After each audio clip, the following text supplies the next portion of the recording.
요한복음 6장 1절에서 15절까지 말씀 우리 한 절 한 절 교독하도록 하겠습니다. 그 후에 예수께서 갈릴리 바다 곧 디베라 바다 건너편으로 가시매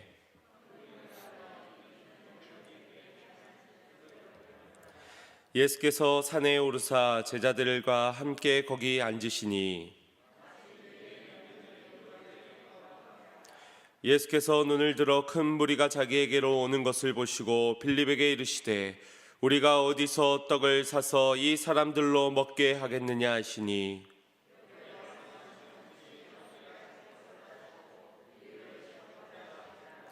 빌립이 대답하되 각 사람으로 조금씩 받게 할지라도 200데나리온의 떡이 부족하리이다.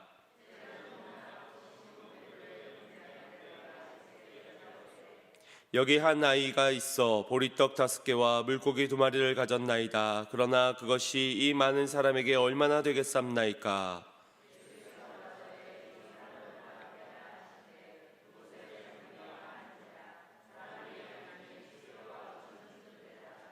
예수께서 떡을 가져 축사하신 후에 앉은 자들에게 나누어 주시고 고기도 그렇게 저희의 원대로 주시다.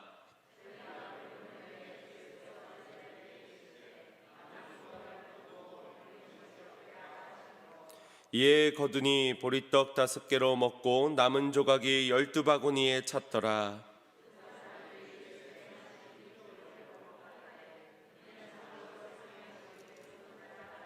함께 보겠습니다. 그러므로 예수께서 저희가 와서 자기를 억지로 잡아 임금 삼으려는 줄을 아시고 다시 혼자 산으로 떠나가시니라.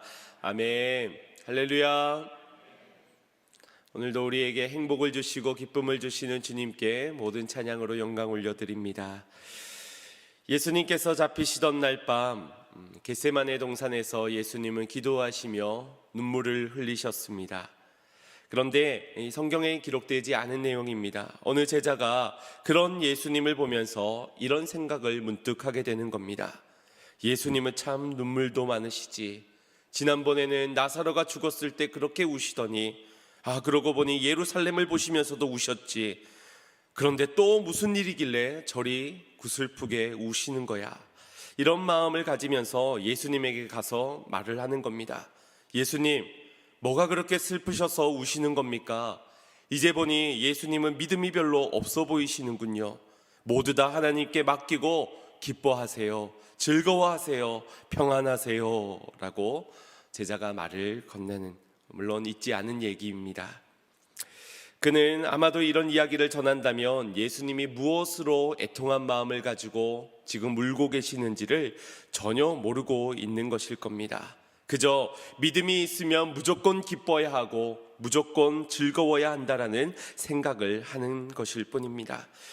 오늘은 주님께서 허락하신 기쁜 날입니다. 그러나 주님의 마음을 안다면 우리는 함께 울어 기도해야 하는 날이기도 할 것입니다.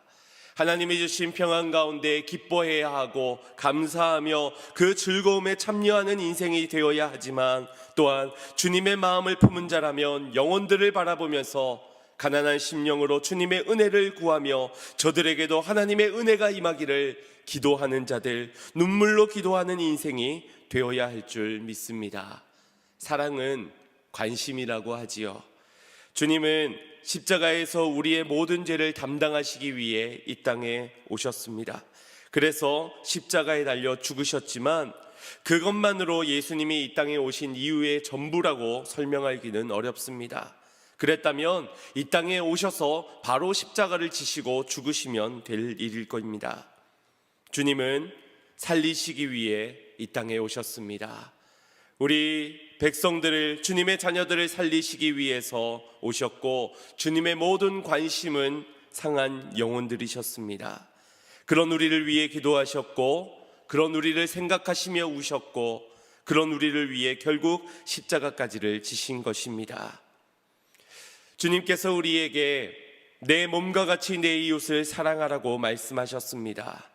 우리가 내 몸에 가지는 관심의 절반 정도만이라도 저 이웃의 영혼들을 관심을 가질 수 있다면 아마도 많은 부분에서 달라졌을 겁니다. 물론 그것으로 충분한 것은 아닐지만 그 절반이라도 관심을 가진다면 분명 지금보다는 달라졌을 것이라는 겁니다. 관심이 없으면서 사랑한다는 것은 모두 거짓말일 겁니다. 우리가 자녀들을 위해서, 다음 세대들을 위해서 함께 기도할 겁니다. 그런데 주님 책임져 주시옵소서, 주님 그 영혼들을 주님께 맡깁니다, 그들을 인도하여 주시옵소서 라고 기도를 드립니다. 그런데 아십니까? 우리의 그 간절한 기도보다 주님의 그 영혼들을 향한 마음은 더 간절하다는 것을 말입니다. 주님께서는 그 영혼들을 더 소중하게 생각하십니다. 그래서 사랑하는 그 영혼들을 책임지실 것이고 주님은 인도해 가실 것입니다. 그럼에도 우리가 기도하고 중보해야 하는 것은 맞겠지만 주님께 책임을 떠맡기고 정작 나는 아무런 책임도 지지 않는다면 그건 사명자도 청지기도 아무것도 아닐 것입니다. 주님은 사랑하셔서 오셨고, 사랑하셔서 바라보셨고, 사랑하기 때문에 그들을 보며 눈물을 흘려 기도하셨고, 가르치셨고, 손 내미셨고, 일으키셨고, 죽기까지 사랑하셨습니다. 그렇게 우리를 사랑하신 주님께서 이제 우리에게 말씀하신 것이 있습니다. 너희가 먹을 것을 주어라. 이것이 오늘 오병이어의 사건에 예수님께서 우리에게 명하신 말씀입니다. 너희가 먹을 것을 주어라. 순종하실 수 있으시겠습니까? 이 기쁜 날 우리의 기분이 행복했던, 즐거웠던 그 기쁨에서 갑자기 우울해지고 갑자기 근심이 생기고 그러십니까? 오늘 이 시간 주시는 이 말씀을 통하여서 오병이어에 일어났던 진정한 기적이 오늘 저와 여러분 안에서도 일어날 수 있기를 간절히 소망합니다. 오늘 본문에 기록되어진 오병이어의 사건은 예수님의 7가지의 표적 중에 4번째의 표적입니다. 요한복음은 다른 공간복음서인 마태, 마가, 누가복음이 쓰여진 그 한참 이후에 쓰여진 복음서이지요. 그래서 주로 공간복음에 기록되지 않은 사건들을 주로 기록하였습니다. 약 90% 정도가 그곳에는 없는 내용을 기록하였습니다. 공간복음은 믿음이 없는 비신자들에게 예수 그리스도, 우리의 복음으로 오신 그분을 전하고 하나님 나라를 선포하기 위해서 기록되어졌습니다. 그래서 예수님의 나심부터 그의 자라남과 또 그분의 모든 사역들을 이렇게 그 초점을 가지고선 설명을 해 놓았다면, 한참 이후에 쓰여진 이 요한복음은 처음에서부터 예수 그리스도가 하나님 되심을 먼저 선포하고 있습니다. 그러니 비신자들에게 전하는 말씀이기보단 믿음 있는 신자들에게 우리의 신앙이 어디를 향해야 되는지 그 안내를 해주고 있는 겁니다. 그래서 표적이라 말하고 우리로 하여금 사인을 주고 이끌고 있는 것입니다.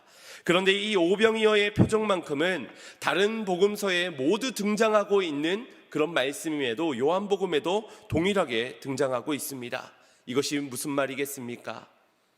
그만큼 예수님의 사역에 있어서 빠뜨릴 수 없는 매우 중요한 사건이라는 겁니다. 단순히 그 소재가 신선하고 빵과 물고기가 5,000명이나 먹였다, 그것으로 끝나질 내용이 아니라는 겁니다.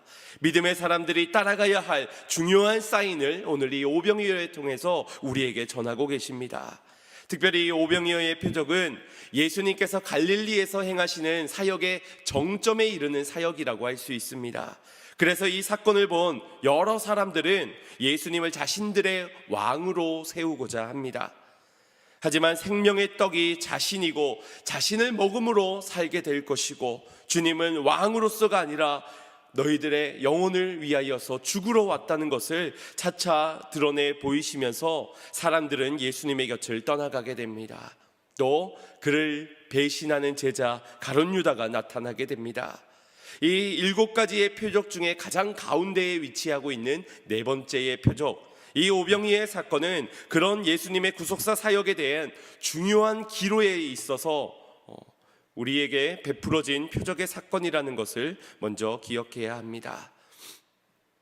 상징적으로는 구약의 이스라엘 백성들이 광야에서 하늘로부터 내려오는 만나를 먹었던 것처럼 오늘 이 사건도 빈들에서 저들을 먹이신 그 사건과 연결지어지고 있습니다. 광야에서 내린 만나는 곧 이스라엘 백성들을 살게 하였고, 또 오늘 본문에서의 생명의 떡이 되신 예수님을 통하여서 그들의 영혼과 육체가 배부름을 얻게 되고 살게 되는 것을 의미하고 있는 겁니다. 또한 남은 12광주리, 그것은 예수님의 12제자 이스라엘 백성들의 12지파를 의미하는 것입니다. 또 오늘 본문 4절 말씀을 보시면 이 시점이 마침 유대인의 명절인 유월절이 가까운지라 라고 그 시점을 말하고 있습니다. 이것은 유월절이 바로 출애굽을 기념하는 그날을 기념하는 절기이기 때문입니다. 결국 오병이어는 하나님의 구속사적 관점에서 우리의 영혼들을 구원으로 인도하시는 아주 상징적인 사건이라는 것을 우리에게 말하고 있는 겁니다. 물론 빈들에서 예수님에게 몰려온 허다한 무리들은 이 사실을 몰랐습니다. 그저 표적을 본 거로 예수님께 나온 것뿐입니다. 그러나 그런 그들을 주님께서는 주목하여 바라보셨습니다. 5절 말씀을 보시면 예수께서 눈을 들어 큰 무리가 자기에게로 오는 것을 보셨다라고 말씀합니다. 그들은 표적을 보므로 자신들의 이익을 위하여서 예수님께 나아왔고, 그런 그들의 마음을 아시는 예수님께서는 그들을 꾸짖지 아니하셨고 애써 피하지도 않으셨습니다. 오히려 그들에게 떡을 먹이고자 제자들을 부르시기까지 하셨습니다. 이게 바로 예수님의 사랑이요 관심인 것입니다. 우리가 만약 눈을 들어서 저들을 보았다면 우리에겐 어떤 마음이 들까요? 이런 이기적인 사람들, 달면 삼키고 쓰면 뱉는 이런 이기적인 사람들, 아마 그런 모습들이 보이지 않았겠습니까? 더군다나 큰 무리, 남자만 5,000명이나 되는 사람들이라고 하니 여성들과 아이들까지 하면은 그때 당시에는 뭐 1인 한두 명 낳는 게 아니죠. 무수히 많이 낳던 그런 시절이니까 학자들은 최대 한 2만 명 정도의 사람들이 있었을 것으로 추정합니다. 그만큼의 사람들이 모일 수 있었던 것은 또 유월절기였기 때문이라고 말을 합니다. 어쨌든 그만큼의 많은 큰 무리가 오시는 것을 보면서 어떻게 저들에게 떡을 먹이고자 하는 생각을 가질 수 있을까? 우리는 본다 하여도 그들의 이기적인 단점적인 모습들만 볼 터인데, 주님은 그들에게, 그 많은 무리들에게 떡까지 먹이고자 하는 생각을 하시는 겁니다. 마가복음 6장 34절을 보면 오늘과 동일한 본문의 내용을, 예수님께서는 그 큰 무리가 오는 것을 보셨을 때 어떤 마음을 가졌는지를 이렇게 말씀하고 있습니다. 예수께서 나오사 큰 무리를 보시고 그 목자 없는 양 같음을 인하여 어떻게 하셨다? 불쌍히 여기셨다. 그래서 그들에게 여러 가지로 가르치셨다라고 마가는 증언하고 있습니다. 무엇을 가르쳤겠습니까? 누가복음 9장 11절 말씀에는 그 가르침에 대해서 하나님 나라의 일을 가르쳤다라고 기록하고 있습니다. 주님은 자신들에게 이기적인 마음으로 나오는 저들을 먼저 보셨습니다. 그리고 그들을 불쌍히 여기셨습니다. 그리고 그들을 먹이고자 하셨을 때에는 여러 가지로 먼저 하나님 나라의 일들을 먼저 가르치셨습니다. 하늘 양식을 그들에게 먼저 주셨다라는 것입니다. 그리고 그들의 육의 양식도 주님은 책임지고자 하셨습니다. 마가복음에서는 제자들이 먼저 이 문제를 인식하면서 예수님께 먼저 이렇게 아뢰었습니다.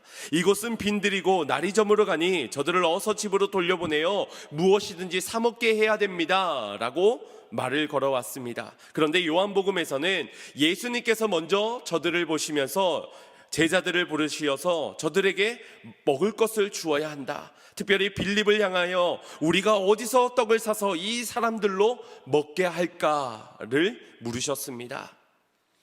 기록이 조금은 틀리긴 하지만 중요한 것은 예수님께서 지금 저들을 먹이고자 하신다라는 것입니다. 여기서 왜 하필 빌립에게 물으신 것일까요? 더러는 빌립이 다른 제자들보다 믿음이 약하기 때문이다 라고 하기도 하고, 그의 계산적인 머리 때문에, 이성적인 사람이기 때문에 그를 가르치기 위해서다 라고 말하기도 합니다. 이 빌립이란 인물, 그는 예수님께서 제자들 중 가장 처음으로 나를 쫓으라 라고 명하셨던 제자입니다. 요한복음 1장 44절을 보면은 빌립은 안드레와 베드로와 한 동네 베세다 사람이다 라고 기록하고 있습니다. 빌립과 안드레의 고향이 베세다였다는 겁니다. 그런데 오늘 이 오병이어의 사건이 일어나고 있는 갈릴리 호수 건너편이 바로 베세다라는 지역입니다. 여러 이유들이 있을 수 있겠지만 지금 예수님께서는 고향이 베세다인 빌립에게 어디서 떡을 사서 저들을 먹이면 되겠는가를 묻고 있는 겁니다. 그가 고향이니 어디서 떡을 사면 더 좋을지를 분명 알고 있었을 것입니다. 하지만 예수님께서 빌립에게 물으신 것은 단순히 그가 그의 고향이기 때문만은 아니었던 것 같습니다. 6절 말씀을 보겠습니다. 합독합니다. 이렇게 말씀하심은 친히 어떻게 하실 것을 아시고 빌립을 시험코자 하심이라. 아멘. 그를 시험코자 하심이라. 시험을 위하여서 그에게 물으셨다라고 밝히고 있는 겁니다. 무슨 시험일까요? 주님이 무슨 시험을 하실까요? 암기력 시험, 아니면 암산을 하는 시험, 응용력의 시험, 그런 게 아니겠지요. 주님의 시험은 언제나 동일합니다. 믿음의 테스트입니다. 그렇기에 그 시험의 답도 역시나 믿음이면 되는 것입니다. 그런데 보시면 친히 그가 어떻게 하실 줄을 아시고 시험하셨다라고 말씀합니다. 문자적으로만 본다면 그가 어떻게 하실지를 알고 왜 시험하나 싶기도 합니다. 놀리는 것도 아니고 꾸짖으려고 작정하고 시험을 치는 것도 아니고 왜 알면서 시험하실까?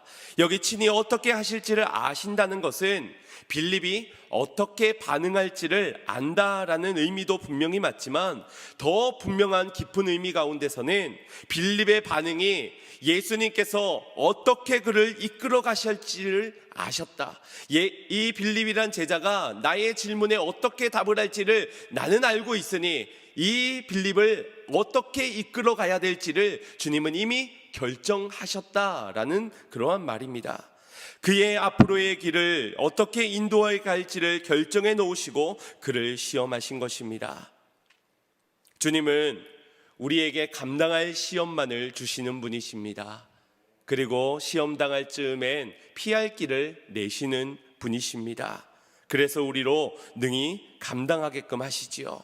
왜냐하면 주님은 아시기 때문입니다. 우리가 그 시험 가운데 어떻게 반응할지, 어떻게 그 시험을 대응할지를 주님은 다 아시기 때문입니다. 그래서 감당할 시험만을 주실 수 있는 분이시며 시험을 당할 즈음에는 우리로 하여금 피할 길을 미리 결정하신 그대로 우리로 인도해 가시는 분이시라는 것입니다. 그러니 그 시험을 마주했을 때는 믿기만 하면 되는 것입니다. 주님은 내가 어떻게 반응하실지를 아시고 감당할 시험만을 주시는 분이시지, 그리고 시험을 당할 즈음에는 피할 길도 내시는 분이시지, 이것을 믿는 자만이 그 시험에서 인내하고 기다리며 주님의 때 가운데서 주님이 피할 그 길로 인도를 받을 수 있는 것입니다. 그럼 주님의 시험의 목적이 무엇이겠습니까? 오늘 사건이 광야에서 만나를 내려주신 사건을 상징하는 것이라고 말씀을 드렸습니다. 그때도 하나님께서는 이스라엘 백성들을 시험하셨습니다. 출애굽기 16장 4절 말씀을 함께 보겠습니다. 시작.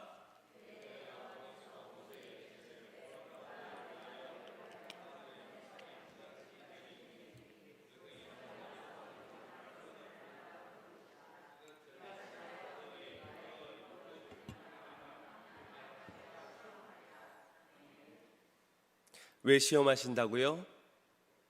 율법을 준행하는지 아니하는지, 말씀대로 순종하는지 아니하는지를 시험하시니라. 불순종하실 것도 아시지만 이미 주님은 피할 길마저도 결정하셨기에 말씀에 순종할 수 있도록 시험을 통하여서 가르치는 데에 그 목적이 있으신 것입니다. 우리 본문으로 다시 돌아가서 주님은 빌립에게 어디서 떡을 살지를 물으셨습니다. 하지만 빌립에게 중요한 문제는 어디서 사느냐가 중요한 것보다는 어떻게 떡을 살지, 그 방법적인 부분이 그에게는 더 큰 문제처럼 보여졌습니다. 이 많은 사람들을 먹여야 하니 구입할 장소가 문제가 아니라 구입할 돈이 없다는 것이 문제다. 이것이 가장 큰 걸림돌처럼 여겨졌던 겁니다. 그래서 빌립의 대답이 어디서가 아니라 어떻게 살지에 대한 답을 하게 됩니다. 7절 말씀입니다. 시작. 빌립이 대답하되 각 사람으로 조금씩 받게 할지라도 200데나리온의 떡이 부족하리이다. 아멘. 그냥 200데나리온도 아니고 사람들에게 조금씩을 거둔다 할지라도 200데나리온이나 부족하다. 아마도 그 군중 심리에서 이렇게 같이 십시일반 냅시다 했었을 때 눈치 보면서 그냥 10원짜리 동전 몇 개 이렇게 던지는 그런 사람들의 심리를 파악해서인지 아마도 200데나리온이라는 굉장히 현실적인 답을 하고 있습니다. 당시 한 데나리온은 일꾼이 하루 품삯으로 얻는 돈이었기에 200일 동안 일한 품삯, 곧 8개월 정도를 일해야 얻을 수 있는 돈이 있어야만 이 사람들의 식사가 해결될 수 있다라고 판단하여 말을 하고 있는 겁니다. 주님은 이미 그들을 먹이시기로 작정하셨고 결정하셨고 그들을 그렇게 이끌어가고 계시는데 제자된 자는 어떻게 그 불가능한 일이 일어날 수 있겠는가, 앞서 걱정하고 앞서 염려하면서 그렇게 되려면 이렇게까지 되어야 됩니다라고 거절하고 있는 겁니다. 마치 가나안 땅을 정탐하였던 10명의 정탐꾼들이 그 땅을 보고 와서 문제를 제기하고 딴지를 걸면서 우리 거기는 갈 수가 없습니다. 우리는 메뚜기와 같습니다. 우리 애굽으로 돌아갑시다. 원망하는 믿음 없는 모습처럼 빌립이 지금 말을 하고 있는 겁니다. 그때의 제자 중 하나였던 안드레, 이 사람도 베세다가 고향이지요. 그가 나서서 예수님께 말을 건네게 됩니다. 9절 말씀 합독하겠습니다. 여기 한 아이가 있어 보리떡 5개와 물고기 2마리를 가졌나이다. 그러나 그것이 이 많은 사람에게 얼마나 되겠습니까? 아멘. 아마도 안드레가 이 동네의 고향이다 보니 아는 가정이 있었고 또 거기에 아는 아이가 있었을 수도 있을 것 같습니다. 그리고 그 아이로부터 보리떡 5개와 물고기 2마리를 얻게 된 듯합니다. 우연인 듯 보이지만 이것이 바로 예수님의 피할 길입니다. 시험코자 하셔서 빌립은 시험을 당하였지만 그는 할 수 없다, 불가능한 일이다고 거절합니다. 그러나 그것을 아셨던 주님은 결정하신 그 피할 길대로 한 아이로부터 작은 물질, 보리떡 5개와 작은 물고기 2마리를 가져오게 하신 것입니다. 이들을 가르치기 위한 길이요, 그들로 깨닫게 하시려는 길이요, 그들로 배불리 먹이실 그 길을 이 오병이어로 주님은 결정해 두신 것입니다. 그러나 이 길을 보고도 안드레의 반응은 빌립과 크게 다르지 않았습니다. 그러나 그것이 이 많은 사람들에게 얼마나 되겠습니까? 빌립과 다르지 않은 말을 하고 있는 겁니다. 주님, 이 길은 피할 길이 아닙니다. 보리떡 5개와 물고기 2마리, 그것이 어찌 피할 길이 된단 말입니까? 주님, 이 광야길을 걸으면서는 구원받을 길이 아닙니다. 다시 돌아가야 합니다. 다시 애굽으로 돌아가야 합니다. 그렇게 말을 하고 있는 듯 보여집니다. 빌립과 안드레, 이 두 사람은 지금 생명이요 길이요 진리 되신 주님을 보지 못하고 있습니다. 왜 예수님께서 이끄시는 이 피할 길을 보지 못하는 것일까요? 먼저 빌립은 없는 것을 보았기 때문입니다. 빈들에서 어디서 구입해야 할지보다 없는 돈을 먼저 주목하였습니다. 그리고 안드레는 그나마 있는 것을 보았지만 그 있는 것을 보고도 함께 본 것이 이 5,000명이 넘는 2만 명에 가까운 이 많은 허다한 무리들도 함께 보았던 것입니다. 주님이 피할 길을 내신 길도 보았지만 또 다른 것, 장애와 문제와 현실, 그 문제까지도 함께 보고 있으니 도저히 예수님을 볼 수는 없었던 것입니다. 중요한 것은 없는 것을 본 빌립이나 있는 것을 본 안드레나 지금 생명의 떡이신 예수님을 보지 못하고 있다는 것입니다. 그 예수님의 시선에는 지금 목자 없는 양같이 불쌍히 여김을 받는 저들을 사랑하시어 보고 계시고 관심을 가지시고 저들을 먹이고자 하고 계시는데 제자들은 그것을 함께 보지 못한 겁니다. 그러나 주님은 하나님 아버지의 시선으로 저들의 영혼을 바라보셨고 그 피할 길대로 그들을 계속적으로 이끌어 가십니다. 물론 우리도 없는 것을 볼 수도 있어야 합니다. 그리고 있는 것도 보면서 파악해야 합니다.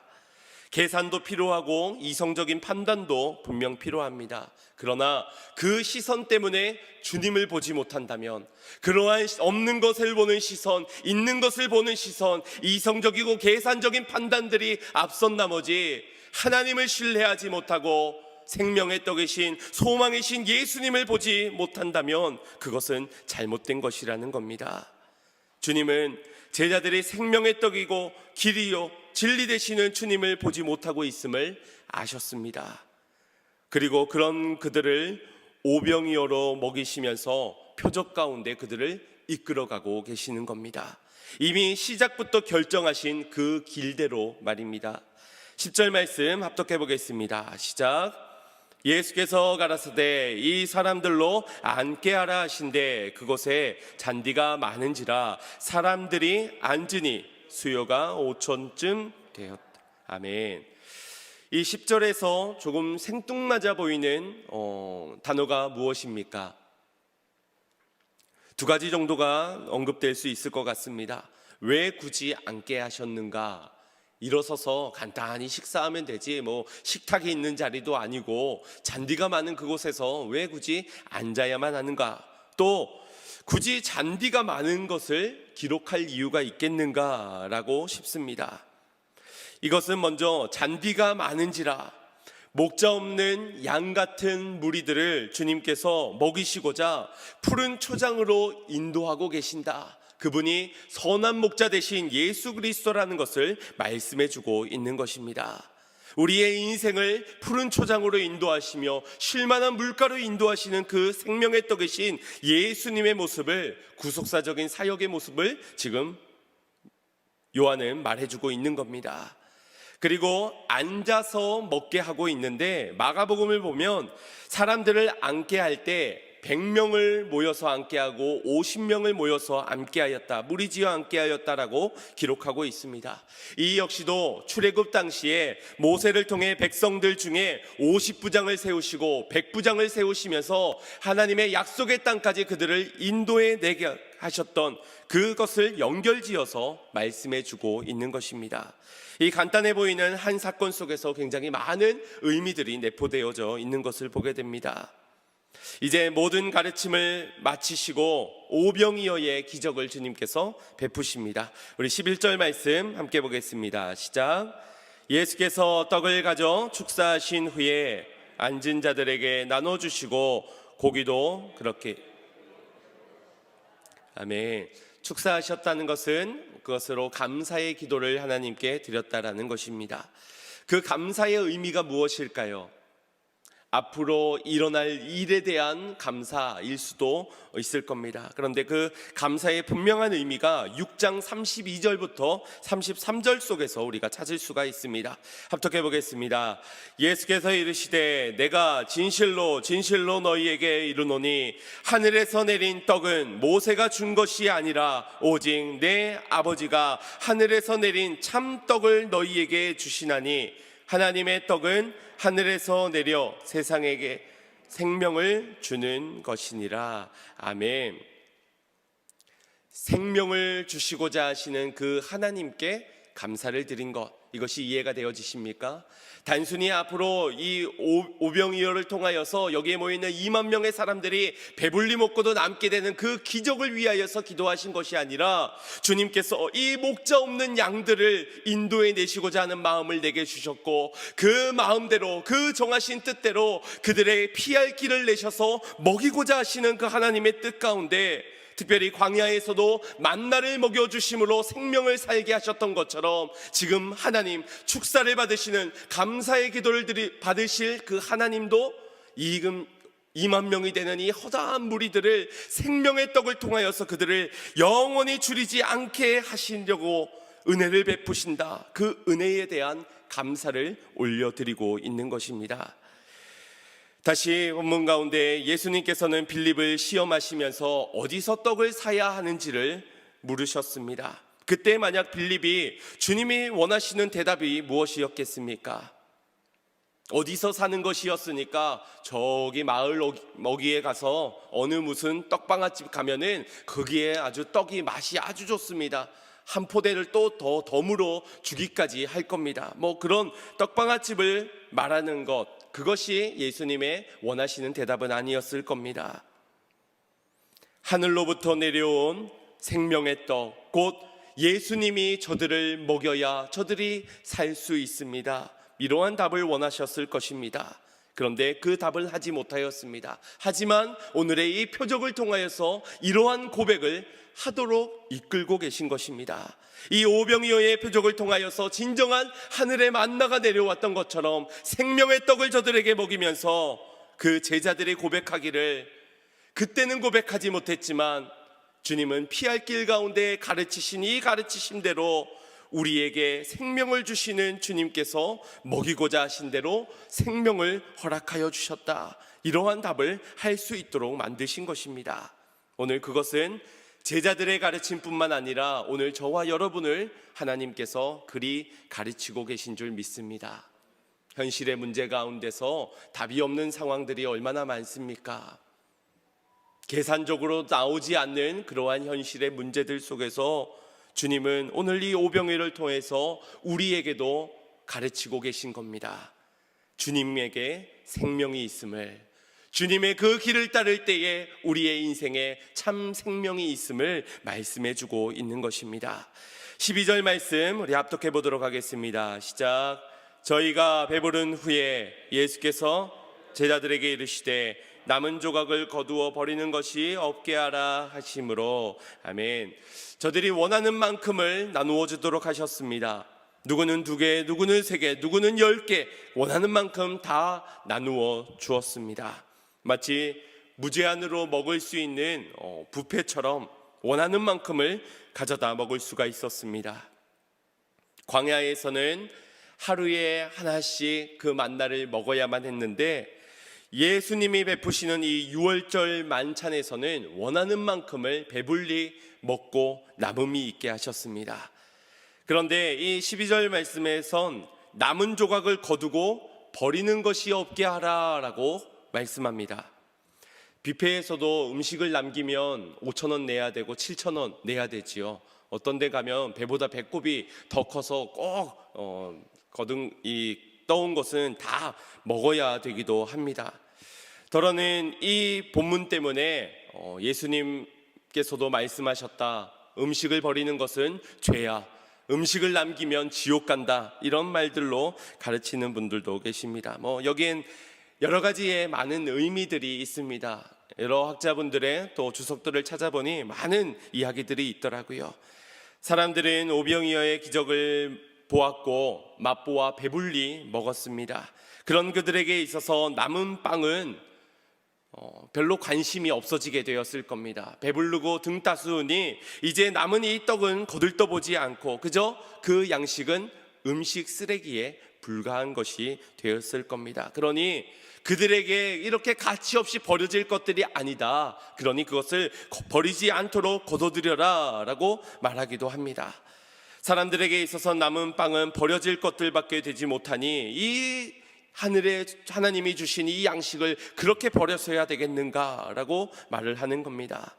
그러나 그 떡은 곧 생명의 양식이요 예수님을 의미하는 것입니다. 그 귀한 양식을 버리지 말라는 것, 그래서 모았더니 12강주리가 되었고 곧 12지파인 유대인들의 구원의 양식이 되게 하시기 위하여 버리지 못하도록 하셨다라는 의미도 있습니다. 버리지 말라는 것, 이것이 가볍게는 음식을 낭비하지 말라, 물론 그런 의미도 부여할 수 있겠지만 그 남은 것으로 생명을 살리는 사역을 감당해라는 의미까지도 부여할 수 있을 겁니다. 그런데 이 원어적으로 살펴볼 때 버리다라는 것은 이 버리는 것에서의 헬라어는 아폴룸이라는 단어인데요, 이것의 뜻은 멸망하다라는 뜻을 가지고 있습니다. 그 의미가 해석이 되어지십니까?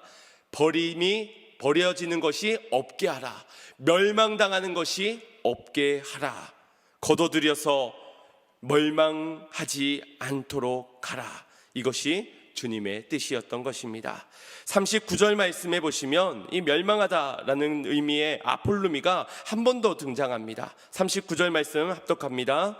나를 보내신 이의 뜻을 행하려 함이니라. 나를 보내신 이의 뜻은 내게 주신 자 중에 내가 하나도 잃어버리지 아니하고 마지막 날에 다시 살리는 이것이니라. 여기에서도 하나도 잃어버리지 않도록, 하나도 멸망당하지 않도록 마지막 날에 다시 살리는 이것이니라. 즉 버리지 않게 하라는 것은 아버지께서 맡기신 영혼을 하나도 잃어버리지 않도록 하라는 제자들을 향한 사명의 요청이었던 것입니다. 목자 없는 양들을 불쌍히 여기셨던 하나님 아버지의 긍휼하심의 시선, 한 영혼이라도 잃어버리지 않도록, 멸망당하지 않도록 너희가 저들을 먹이고 너희가 저들을 사랑하여 관심을 가지고 저들로 멸망당하지 않도록 거두어 드려라. 명령하시는 하나님의 음성을 들으시기를 바랍니다. 주님은 우리에게 하늘 양식을 주시는 이유와 목적이 분명히 있으십니다. 피할 길을 내시면서까지 우리를 먹이시고 있는 지금의 이 목적도 잊지 말아야 할 것입니다. 먼저는 광야에서 이스라엘 백성들에게 만나를 주신 이유 또한 분명히 있으셨습니다. 신명기 8장 3절 말씀을 합독해 보겠습니다. 너를 낮추시며 너를 줄이게 하시고 또 너도 알지 못하며 내 열조도 알지 못하던 만나를 내게 먹이시는 것은 사람이 떡으로만 사는 것이 아니요 여호와의 입으로 나오는 모든 말씀으로 사는 줄을 너로 알게 하려 하심이니라. 아멘. 모든 말씀으로 살게 됨을 너로 알게 하시려 함이니라. 아멘. 주님이 주시는 이 양식, 주님이 보이신 이 표적을 통하여서 오늘 우리도 주님이 원하시는 한 가지가 있습니다. 생명의 떡, 사람을 살게 하는 떡, 하나님의 입으로부터 나오는 모든 말씀으로 사는 줄을 너희로 알게 하려 하심이니라. 이것을 아시는 성도님들 되시기를 바랍니다. 믿는 자들이 되시기를 바랍니다. 두려워하고 염려하고 근심하며 이성적인 판단 가운데 계산하며 이것으로 무엇이 되겠삼나이까 라고 말하고 있는 그런 불신앙의 우리의 인생을 향해 주님은 너로 알게 하려 하심이니라. 오늘 이걸 알게 하기 위해 우리로 하여금 이 길 가운데 주님께서 불러 모으신 줄 믿습니다. 주님은 우리가 없는 것을 주목하고 있는 것을 아시고 있는 것을 주목하고 있는 인생임을 아시면서 그런 우리의 인생에 찾아오시어 진정한 생명의 떡을 먹게 하여 주셨습니다. 감당할 시험을 주시고 피할 길을 내어주시는 그 주님, 그분이 하늘 양식을 먹으라 하시고 그리고 우리에게 저들을 먹이라고 말씀하십니다. 하나도 버려지지 않도록 우리로 하여금 거둬들이라고 명령하고 계십니다. 오늘 하나님 아버지의 그 긍휼의 시선과 그 마음과 그 말씀을 주신 이유와 목적, 오늘 피할 길을 내셔서 이 자리에 서게 하신 주님의 뜻, 오늘 이것을 발견하시어 사명자로 살아가시고 주님만으로 떡을 먹고 생명을 얻는 풍성한 삶을 살아내는 성도님들의 삶이 되시기를 주님의 이름으로 축원드립니다. 우리 말씀을 생각하시면서 찬양의 고백하시겠습니다. 하나님이 이미 다 하셨습니다. 나를 살게 할 그 떡을 예비하신 대로 먹이셨고 우리가 앞으로 살아갈 힘과 능력도 피할 길도 내어주셨습니다. 여호와 이레의 하나님을 신뢰하며 우리의 인생을 주님께 맡기고 주님의 뜻대로 순종하며 걸어갈 수 있기를 소망합니다. 찬양합니다. 날이 저물어 갈 때 빈들에서 걸을 때 그때가 하나님의 때 내 힘으로 안 될 때 빈손으로 걸을 때 내가 고백해요. 왜 믿지 못하십니까? 다시 한 번 더 믿는 마음으로 날이 저물어 갈 때 날이 저물어 갈 때 빈들에서 걸을 때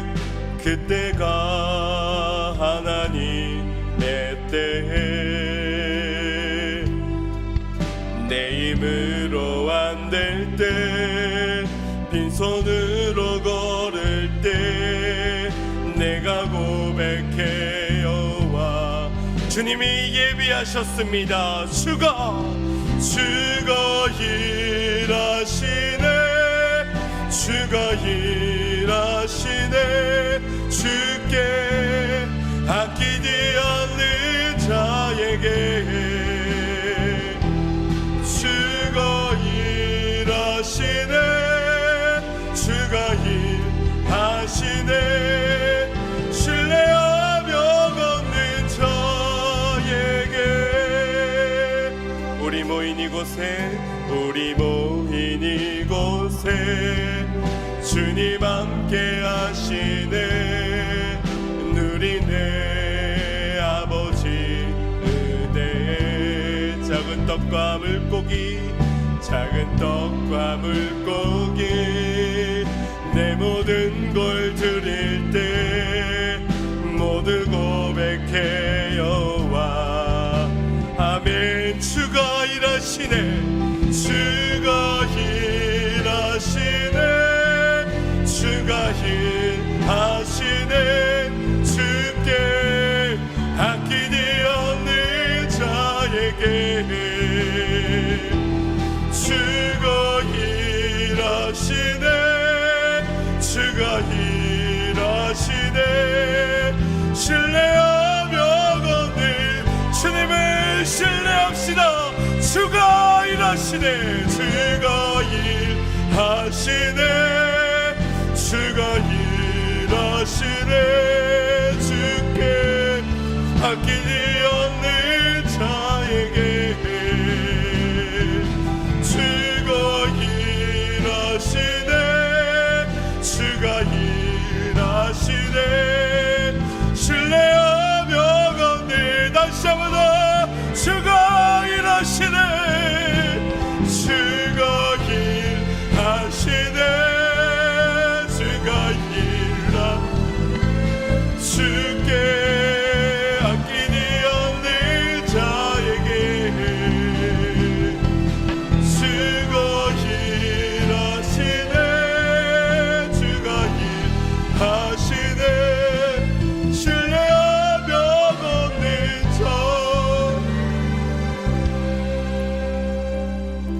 무슨 증거가 우리에게 더 필요하겠습니까?